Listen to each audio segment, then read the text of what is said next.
ಅಖಿಲ ಭಾರತ ವೀರಶೈವ ಮಹಾಸಭಾ ಅರಸೀಕೆರೆ ಘಟಕದ ಸದಸ್ಯರಾದ ನಾನು ಜಗದೀಶ್ ಅಂತ ನನ್ನ ಹೆಸರು.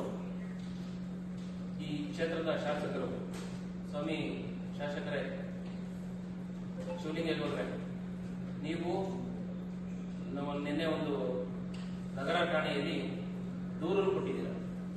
ವೀರಶೈವ ಮಹಾಸಭಾದ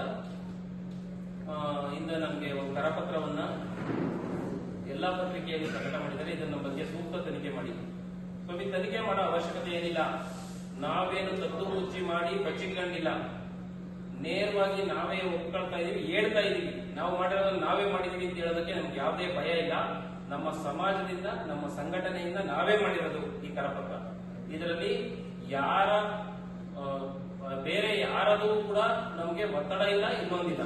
ನಾವೇ ಮಹಾಸಭದಿಂದ ನಾವೇ ತಗೊಂಡಂತ ತೀರ್ಮಾನ ಇದು. ಯಾಕೆ ಅಂದ್ರೆ ಒಂದು 80,000 ಮತ ಪಡೆದಂತ ನಮ್ಮ ಸಮಾಜದ ನಾಯಕರ ಮೇಲೆ ಆದಂತ ದೌರ್ಜನ್ಯಕ್ಕೆ ಪ್ರತೀಕಾರ ಇದು. ನೀವು ಆ ನಡೆದಂತ ಜಾಗದಲ್ಲಿ, ಆ ಲಾಳಿಕೆರೆಯಲ್ಲಿ ಗಲಾಟೆ ನಡೆದಂತ ಜಾಗದಲ್ಲಿ ನಾನು ನಾನೇ ಖುದ್ದಾಗಿದ್ದೆ. ನಿಮ್ಮ ತಮ್ಮನ ಮಗ ಅಲ್ಲಿದ್ದ, ನಿಮ್ಮ ತಮ್ಮನ ಮಗನೇ ಅಲ್ಲಿ ಬಂದು ಕೂತಿದ್ದ. ಅಲ್ಲಿ ಎಲ್ರಿಗೂ ಎಚ್ಕಟ್ಟು ಅವ್ರನ್ನೆಲ್ಲ ಎತ್ಕಟ್ಟಿ ಕಳಿಸ್ತಾ ಇದ್ದೆ ನಿಮ್ಮ ತಮ್ಮನ ಮಗ. ಸ್ವಾಮಿ, ಅವ್ರಿಗೆ ಏನ್ ಕೆಲಸ ಇತ್ತು ಅಲ್ಲಿ? ನಿಮ್ಮ ತಮ್ಮನ ಮಗನ್ಗೆ ಲಾಳಿಕೆರೆಯಲ್ಲಿ ಏನ್ ಕೆಲಸ ಇತ್ತು? ಕರೆದಿದ್ದು ಆಣೆ ಪ್ರಮಾಣಕ್ಕೆ ಅಂತ ಲಾಳಿಕೆರೆ ಯೋಗ.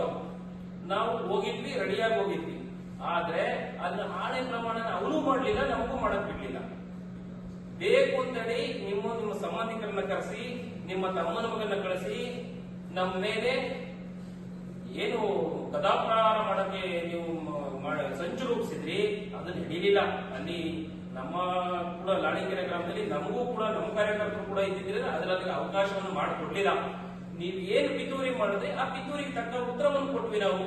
ಲಾಳಿಕೆರೆ ಗ್ರಾಮಕ್ಕೆ ಕರೆಸಿದ್ರು, ನಮ್ಗೆ ಈ ತರ ನಮ್ಮ ನಾಯಕರ ಮೇಲೆ ದೌರ್ಜನ್ಯವನ್ನು ಮಾಡಿದ್ರು. ಇದಕ್ಕೆ ಶಾಸಕರ ಕುಮ್ಮಕ್ಕೆ ಕಾರಣ. ಶಾಸಕರೇ ಇದೆಲ್ಲ ಮಾಡಿಸಿದ್ದು. ಅವ್ರ ತಮ್ಮನ ಮಗ ಇದ್ದಿದ್ದನ್ನ ನಾನೇ ಸಾಕ್ಷಿ. ಸ್ವಾಮಿ, ಬನ್ನಿ ಜೇರ್ಕಲ್ ಬೆಟ್ಟ ಪ್ರಮಾಣ ಮಾಡೋಣ. ನಿಮ್ ತಮ್ಮನ ಮಗ ಅಲ್ಲಿರ್ಲಿಲ್ಲ ಅಂತ ಹೇಳಿ ಪ್ರಮಾಣ ಮಾಡೋಣ. ನಾನ್ ಮಾಡ್ತೀನಿ, ನಿಮ್ ತಮ್ಮನ ಮಗ ಅಲ್ಲಿದ್ದ ಅಂತ ಕರ್ಕೊಂಬಂದಿ ಅವನ ಮನುಷ್ಯನ ವಿಡಿಯೋದಲ್ಲಿ ತೋರ್ಸೋಣ ಅವನನ್ನ. ನೋಡಿ ಸ್ವಾಮಿ, ನೀವು ಈಗ ಅದನ್ನ ಮುಚ್ಚಾಕೋದಕ್ಕೋಸ್ಕರ ಏನು ನಿಮ್ ಮೇಲೆ ನಿಮ್ ತಮ್ಮನ ಮಗನ ಮೇಲೆ ಬಂತು, ಅದನ್ನ ಮುಚ್ಚಾಕೋದಕ್ಕೋಸ್ಕರ ನೀವೇನ್ ಮಾಡಿದ್ರಿ?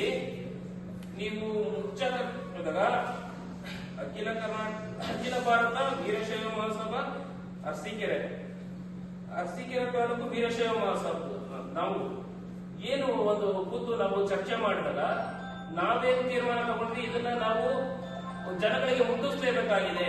ಇದನ್ನ ಎಲ್ಲ ಹಳ್ಳಿಗಳಿಗೆ, ಸಮಾಜದ ಎಲ್ಲಾ ಬಂಧುಗಳಿಗೆ ಇದನ್ನು ತಲುಪಿಸಲೇಬೇಕಾಗಿದೆ ಅಂತೇಳಿ ನಾವು ತೀರ್ಮಾನವನ್ನು ಮಾಡಿದ್ವಿ. ನಾವೆಲ್ಲ ತೀರ್ಮಾನ ಮಾಡಿ ಚರ್ಚೆ ಮಾಡಿ ಈಗ ಈ ಕರಪತ್ರವನ್ನು ಮುದ್ರಿಸಿ ಪತ್ರಿಕೆಯಲ್ಲಿ ಹಾಕ್ಸಿದ್ವಿ. ಇದರಲ್ಲಿ ಹಾಕ್ಸಿದ ತಕ್ಷಣ ನಿಮ್ಮ ಮಾನ ಹೋಗಂತದ್ದು ಪಾಯಿಂಟ್ ಏನಿದೆ ಇದರಲ್ಲಿ? ಯಾಕೆ ನಿಮ್ ಮಾನ ಹೋಯ್ತು? ಯಾಕೆ ನಿಮಗೆ ನೋವಾಯ್ತು? ನಾವು ಒಗ್ಗಟ್ಟಾಗಿದ್ರೆ ನಿಮ್ ಮಾನ ಹೋಗುತ್ತಾ? ಸ್ವಾಮಿ, ನೀವು ಏನೆಲ್ಲ ಪಿತೂರಿ ಮಾಡಿಲ್ಲ. ನೀವು ಸಮಾಜನ ಹೊಡೆದಿದ್ದೀರಿ. ನಾವು ಸಮಾಜನ ಒಡೆಯ ಕೆಲಸ, ಯಾವ ಸಮಾಜನ ಹೊಡಿತಿದೀವಿ, ಯಾಕೆ ಕಟ್ತಾ ಇದೀವಿ? ನೀವು ಸಮಾಜ ಒಡೆಯ ಕೆಲಸವನ್ನ ಮಾಡಿದ್ದೀರಾ. ನಾನು ಕೂಡ ನಿಮ್ ಜೊತೆ 7 ವರ್ಷ ಕೂಡ ಕೆಲಸ ಮಾಡಿದೀನಿ. 7 ವರ್ಷ ನಿಮ್ ಜೊತೆ ಇದ್ದೀನಿ. ನಿಮ್ ಗೆಲುವಿಗೆ ಮೊದಲನೇ ಬಾರಿ ದುಡಿದಂತವನು ನಾನು ಕೂಡ ಒಬ್ಬ. ಏನ್ ಹೇಳಿದ್ರಿ ನೀವು ನನ್ನ ಕುಂಡಿಸ್ಕೊಂಡು? ನನಗೆ ನನ್ ಜೇರ್ಕಲ್ ಬೆಟ್ಟಕ್ಕೆ ಬನ್ನಿ, ಈ ಮಾತನ್ನ ನಾನು ಹೇಳಿಲ್ಲ ಅಂತ ಪ್ರಮಾಣ ಮಾಡಿ. ಇಡೀ ಲಿಂಗಾಯತ ಸಮಾಜದಲ್ಲಿ ಉತ್ತಮವಾದ್ರೆ ನೀವೇ ಈ ತರ ನಮ್ಮನ್ನು ಎತ್ಕಡ್ತಿರ್ಲಿಲ್ವಾ? ನಾನೆಲ್ಲ ಇನ್ನೊಬ್ರು ಕುಂಡಿಸ್ಕೊಂಡು ಅವರೆಲ್ಲ ಸರಿ ಇಲ್ಲ, ಉತ್ತಮವಾದ ಸಮಾಜ ನಿಮ್ದೆಯ? ನಮ್ಮಲ್ಲಿ ಪಂಗಡಗಳು ಮಾಡ್ತಿರ್ಲಿಲ್ವಾ? ಇದೆಲ್ಲ ಪ್ಲಾನ್ ನೀವು ಮಾಡ್ತಿರ್ಲಿಲ್ವಾ? ರಾತ್ರಿ 12:30 ತನಕ ನಿಮ್ ಮನೇಲಿ ಕುಂಡಿಸ್ಕೊಂಡು ಎಲ್ಲ ಒಬ್ಬರ ಆದ್ಮೇಲೆ ಒಂದು ಪಂಗಡ ಎಬ್ಬಿಸ್ ಕಳ್ಸೋದು, ನಮ್ಮನ್ನು ಕುಂಡಿಸ್ಕೊಂಡು ಅವ್ರಿಗೆ ನಮ್ಮನ್ ಬೈಯೋದು, ಅವ್ರನ್ನ ಹೊಗಳೋದು, ಅವ್ರನ್ನ ಕುಂಡಿಸ್ಕೊಂಡು ನಮ್ಮನ್ ಬೈಯೋದು, ನಮ್ಮನ್ನ ಕುಂಡಿಸ್ಕೊಂಡು ಅವ್ರಿಗೆ ಬೈಯೋದು. ಇಂಥ ಒಂದು ಎತ್ಕಟ್ಟೆ ಕೆಲಸವನ್ನ ನಮ್ಮ ನಾಯಕರು ಯಾವತ್ತೂ ಮಾಡಿಲ್ಲ. ಯಾರ ಬಾಯಿಂದ ನಾವು ಹೇಳಿಸಿ ನೀವೆಲ್ಲಿ ಬೇಕಾದ್ರೂ ಕರೆದು ಪ್ರಮಾಣವನ್ನು ಮಾಡಿಸಿ. ಆದ್ರೆ ನೀವು ಈ ಎತ್ಕಟ್ಟೆ ಕೆಲಸವನ್ನ ಸಮಾಜದ ಬಗ್ಗೆ ನಮ್ಮ ಪಂಗಡಗಳನ್ನು ಮಾಡಿ ಎತ್ಕಟ್ಟೆ ಕೆಲಸವನ್ನ ನೀವು ಮಾಡಿದ್ರೆ ಬನ್ನಿ, ನಾನು ಬೆಟ್ಟದಲ್ಲಿ ಪ್ರಮಾಣ ಮಾಡ್ತೀನಿ. ನಾನು ನಿಮ್ಗೆ ಹೇಳಿದಪ್ಪ ಮಾತಂತ ನೀವು ಪ್ರಮಾಣ ಮಾಡಿ. ಸ್ವಾಮಿ, ನಿಮ್ಮಲ್ಲಿ ಇಷ್ಟೊಂದು ಹುಡುಕ ಇಟ್ಕೊಂಡು ಈಗ ನಾವು ಒಂದಾಗ್ತೀವಿ ಅಂದ್ರೆ ನೀವು ಶುರುವಾಗಿದ್ದೀರಾ. ಈ ಭಯ ಕಂಡು ನಮ್ಗೆ ಖುಷಿ ಆಗ್ತಾ ಇದೆ. ನೀವು ಕೇಸ್ ಹಾಕ್ಸಿದ್ದೀರ ನಮ್ಗೆ ಯಾವುದೇ ಅಸಮಾಧಾನ ಇಲ್ಲ, ಯಾವುದೇ ಭಯ ಇಲ್ಲ, ಹೆದರಿಕೆ ಇಲ್ಲ. ನಮಗೆ ಖುಷಿ ಆಗ್ತಾ ಇದೆ, ಸಂತೋಷ ಆಗ್ತಾ ಇದೆ. ಈ ಕರಪತ್ರಕ್ಕೆ ನೀವು ಹೆದರಿರಿ. ನಾವು ಒಂದಾಗ್ತೀವಿ ಅಂದ್ರೆ ನೀವು ಹೆದರುತ್ತೀರಾ, ಬೆಚ್ಚಿ ಬೀಳ್ತಾ ಇದ್ದೀರಾ, ಇದು ನಮ್ಗೆ ಸಂತೋಷ ಆಗ್ತಾ ಇದೆ. ಇದು ಹಬ್ಬ ಮಾಡುವಂತ ವಿಷಯ, ಹೆದರುವಂತ ವಿಷಯನೇ ಅಲ್ಲ. ನಮ್ಮ ಸಮಾಜದ ಬಂಧುಗಳು ಎಲ್ಲರೂ ಖುಷಿಯಾಗಿದ್ದಾರೆ. ಇವತ್ತು ಎದುರಿದ್ದಾರೆ ಶಿವಲಿಂಗೇಗೌಡರು, ಬೆದರಿದ್ದಾರೆ ಶಿವಲಿಂಗೇಗೌಡರು.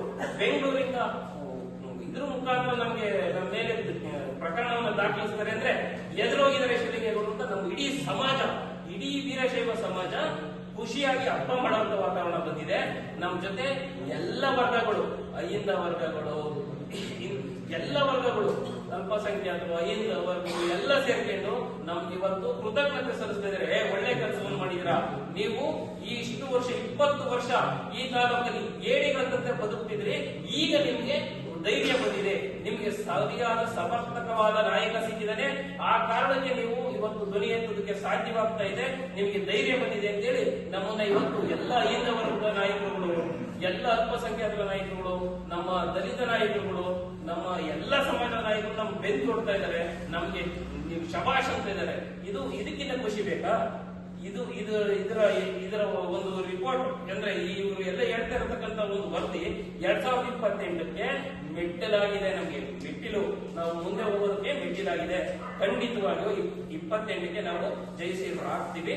ನಿಮ್ಮ ಆಟ ಮುಗಿಯಿತು ಸ್ವಾಮಿ. ಇದನ್ನ ಹೇಳ್ತಾ ನಾವು ನಿಮ್ಗೆ ವಂದಿಸೋದಕ್ಕೆ ನಮಸ್ಕಾರಗಳನ್ನು ತಿಳಿಸ್ತೀವಿ. ಯಾಕೆಂದ್ರೆ ಇನ್ನೂ ಈ ತರ ದಾಖಲೆಗಳ ನಮ್ಮ ಮೇಲೆ ಕೇಸ್ಗಳನ್ನ FIR ಮಾಡಿಸ್ತಾನೆ ಇರಿ. ನಾವು ಹೋರಾಟ ಮಾಡ್ತಾನೆ ಇರ್ತೀವಿ. ಈ ವೀರಶೈವ ಮಹಾಸಭಾದ ಹೋರಾಟ ನಿಲ್ಲಲ್ಲ. ಪ್ರತಿದಿನ ಪ್ರತಿ ಕ್ಷಣನೂ ಹೋರಾಟ ಇರುತ್ತೆ, ಮಾಡ್ತಾನೆ ಇರ್ತೀವಿ. ಎಲ್ಲ ಸಮಾಜದವರಿಗೆ ನನ್ನ ನಮಸ್ಕಾರ.